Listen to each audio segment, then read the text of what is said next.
Welcome to the Manila Bulletin Daily Rundown, where we bring you the latest stories that matter to Filipinos straight from the heart of the Manila Bulletin newsroom. Here's the quick rundown of today's top stories. Friday, October 18th. 16 million pesos in 11 days. OVP's alleged safehouse spending spree leaves, House panel shook. The office of the Vice President under Vice President Sara Duterte allegedly spent a whopping 16 million pesos in confidential and intelligence funds to rent 34 safe houses for just 11 days in the last quarter of 2022. During the ongoing investigation by the House Committee on Good Government and Public Accountability, it was revealed that at least one of the 34 safe houses rented by the OVP charged 91,000 pesos per day, as reported by Manila 3rd District Congressman Joel Chua's panel.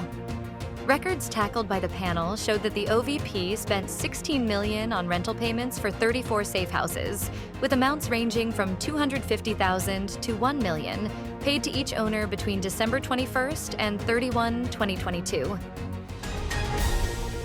Reward system during past illegal drug operations validates CHR's 2021 findings. Recently, retired Police Colonel Royina Garma disclosed a reward system for anti-drug campaigns during the past administration to the House of Representatives Quad Committee. In 2021, the Commission on Human Rights validated the concept of awarding police for the killings of suspected drug offenders. The CHR's 2021 report noted 579 cases with 870 victims, including 71 women and 24 minors. Of these, 451 killings were allegedly linked to police operations, with police claiming 466 victims resisted arrest. Marcos happy about meeting Robredo.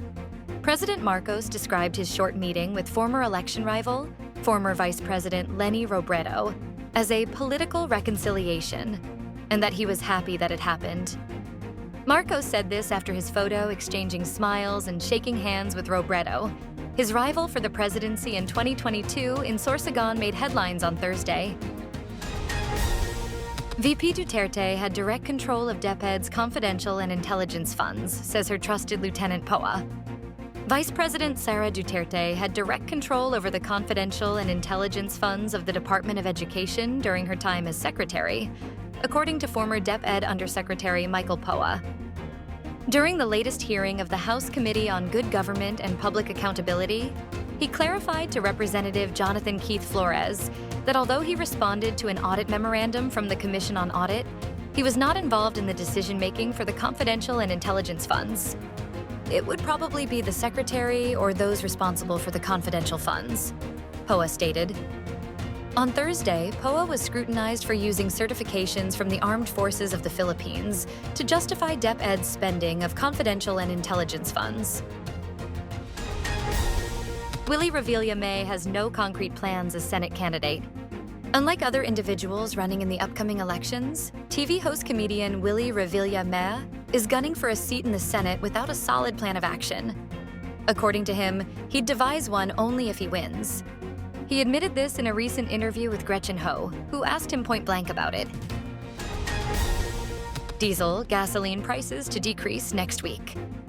After a series of price increases, Filipino motorists can expect some respite at the pump.